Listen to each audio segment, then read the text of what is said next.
ബ്രിട്ടനിലെ റോഡുകളിലെ ഈ സ്കൂട്ടറുകൾ ഉപയോഗവുമായി ബന്ധപ്പെട്ട നിയമങ്ങളിൽ മാറ്റത്തിനൊരുങ്ങി സർക്കാർ. നിലവിൽ സ്വകാര്യ ഉടമസ്ഥതയിലുള്ള ഈ സ്കൂട്ടറുകൾ പൊതുനിരത്തുകളിൽ ഉപയോഗിക്കുന്നതിന് വിലക്കേർപ്പെടുത്തിയിട്ടുണ്ട്. എന്നാൽ ഈ നിയമം പരാജയപ്പെട്ടുവെന്ന് ട്രാൻസ്പോർട്ട് സെക്രട്ടറി ഹെയ്ഡി അലക്സാണ്ടർ പറഞ്ഞു. ഇതോടെ സ്വകാര്യ ഈ സ്കൂട്ടറുകൾ നിയമാനുസൃതമാക്കാനുള്ള നടപടികൾക്ക് സർക്കാർ തുടക്കം കുറിച്ചു. ബ്രിട്ടനിലെ നിലവിലെ നിയമമനുസരിച്ച് വെസ്റ്റ് മിഡ്ലാൻഡ്സ് പോലുള്ള ചില പ്രത്യേക പ്രദേശങ്ങളിൽ സർക്കാർ അംഗീകരിച്ചിട്ടുള്ള വാടക സ്കൂട്ടറുകൾ മാത്രമേ നിയമപരമായി ഉപയോഗിക്കാൻ അനുവാദമുള്ളൂ.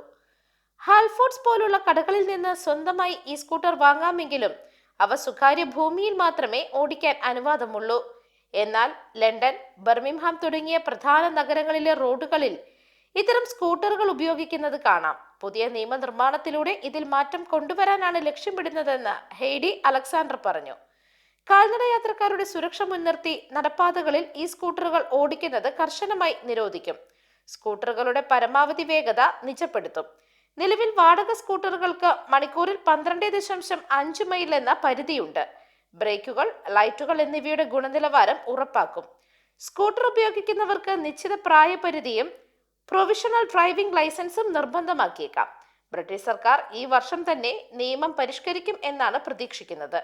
നിയമസാധുത ലഭിക്കുന്നതോടെ ഇൻഷുറൻസ്, ഹെൽമറ്റ് എന്നിവയും നിർബന്ധമാക്കിയേക്കാം.